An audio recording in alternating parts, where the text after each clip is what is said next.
Great morning everyone dear student. आज हम chapter 6 ठीक है हिंदी ए में चिड़िया की बच्ची करेंगे।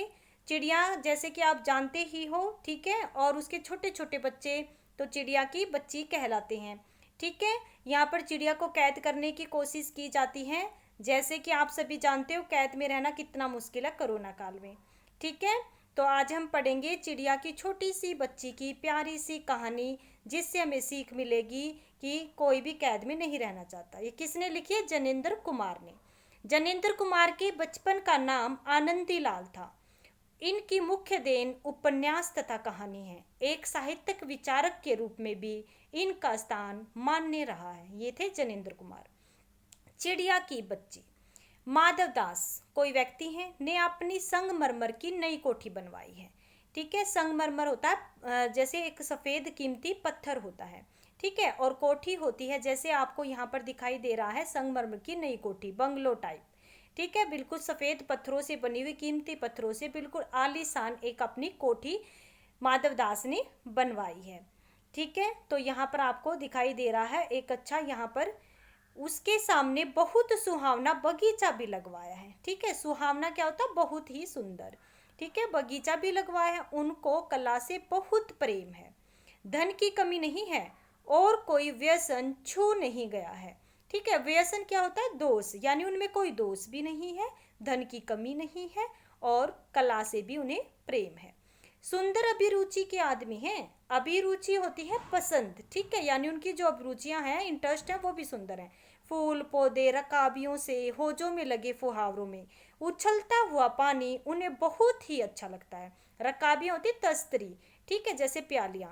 होजों में लगे, होज होते हैं जैसे आपको दिखाई दे रहे हैं ना, तो ये क्या होते हैं? होज होते हैं। ठीक है, तो होज, इनमें क्या लगे होते हैं? फूल लगाए होते हैं और इन फुहारों से उछलता हुआ पानी बहुत अच्छा लगता है। समय भी उनके पास काफ़ी है।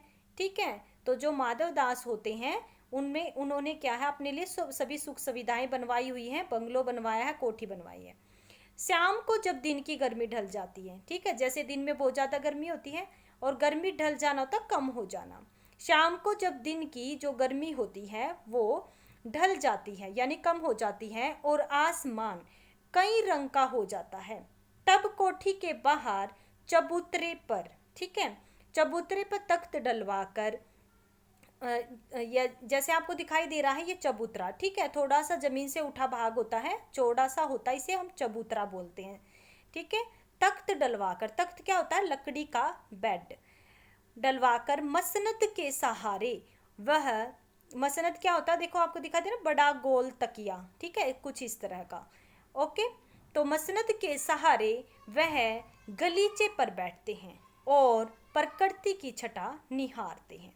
ओके, निहारना क्या होता है? उन्हें प्रकृति की छटा को वो क्या करते हैं? देखते हैं। जब वो शाम की जब गर्मी ढल जाती है, प्रकृति की छटा को निहारते हैं, यानी निहारना क्या होता है? देखना, देखते हैं। इनमें मानो उनके मन को तृप्ति मिलती है। तृप्ति यानी पूर्ण संतोष मिल जाता जब वो प्रकृति को निहारते हैं, देखते हैं अपनी आंखों से। मित्र हुए तो उनसे विनोद चर्चा करते हैं। ठीक है, विनोद चर्चा मतलब हंसी मजाक करना। जब उनके जो मित्र होते हैं उनसे क्या करते हैं? वो हंसी मजाक करते हैं। नहीं तो पास रखे हुए फरसी हुक्के की सटक को, ठीक है, जैसे आपको दिखाई दे रहा फरसी हुक्के की सटक को मुंहों में दिए ख्याल ही ख्याल में संध्या को स्वप्न की भांति गुजार देते हैं।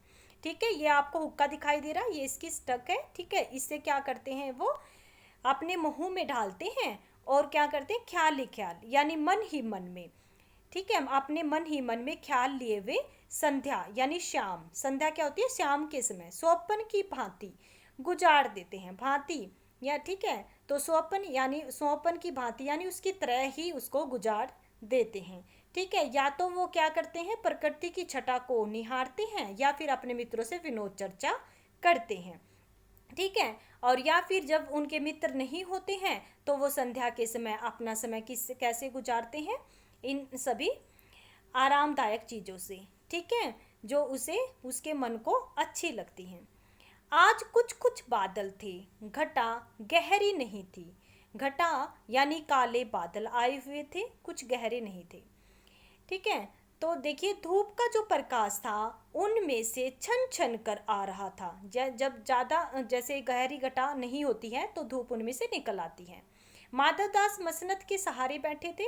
उन्हें जिंदगी में क्या स्वाद नहीं मिला है, पर जी भर कर भी कुछ खाली सा रहता है। ठीक है, मसनद होता है जैसे तकिए के सहारे, बड़ा सा तकिया। उन्हें जिंदगी में सब कुछ मिला लेकिन फिर भी वो खाली से रहते थे।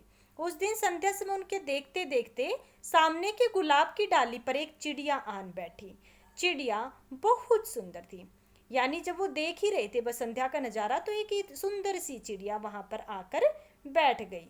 चिड़िया क्या थी? बहुत ही सुंदर थी। उसकी गर्दन लाल थी और गुलाबी होते होते किनारों पर जरा जरा नीली पड़ गई थी। पंख ऊपर से चमकदार स्याह थे। स्याह क्या होते हैं? गहरे नीले थे। ठीक है, पंख ऊपर से क्या थे उसके, यानी यहाँ चिड़िया की विशेषता बताई गई है कि वो कैसी थी, गहरे नीले थे। उसका नन्हा सा सिर तो बहुत प्यारा लगता था और शरीर पर चित्र विचित्र यानी अजीबोगरीब, चित्र विचित्र अजीबोगरीब चित्रकारी थी। चिड़िया को मानो माधवदास की सत्ता का कुछ पता ही नहीं था। अब सत्ता क्या होती है? उसका अस्तित्व, उसकी हस्ती। ठीक है, अब चिड़िया को तो पता ही नहीं था माधवदास कितने बड़े इंसान थे। ठीक है, उनको पता ही नहीं था। और मानो तनिक देर का आराम भी उसे नहीं चाहिए था। अब तनिक क्या होता है? थोड़ा सा। अब उसे थोड़ा सा आराम उसे नहीं चाहिए था। कभी पर हिलाती थी। पर क्या होते हैं? पंख होते हैं। कभी वह अपने पंखों को हिलाती थी तो कभी फुदकती थी। ठीक है, तो फुदकना क्या होता है? मतलब कि इधर उधर उठकर घूम फिर रही थी। वह खूब खुश मालूम हो रही थी। अपनी नन्ही सी चोंच में प्यारी प्यारी आवाज निकाल रही थी। माधवदास को वह चिड़िया बड़ी मनभावनी लगी। मनमानी यानी इच्छा अनुसार काम करने वाली लगी। ठीक है, उसकी स्वच्छंदता यानी अपनी मर्जी से जीने वाली बड़ी प्यारी जान पड़ती थी। ठीक है, यानी उसको लगा अपनी मर्जी से जीती है। तो चिड़िया का इस ढाल से उस ढाल पर थिरकना वो कुछ देर तक देखते रहे। अब थिरकना क्या होता है? चंचलता के साथ पंखों को हिलाते हुए नाचना। ठीक है, थोड़ी चंचल थी, उसके साथ हिलाते हुए पंखों को नाच रही थी, थिरक रही थी। ओके, थिरकना होता है। अब आगे देखिए, वो क्या कर रही थी? थिरक रही थी। इस समय वह अपना बहुत कुछ भूल गई। उन्होंने यानी इस समय क्या किया माधवदास?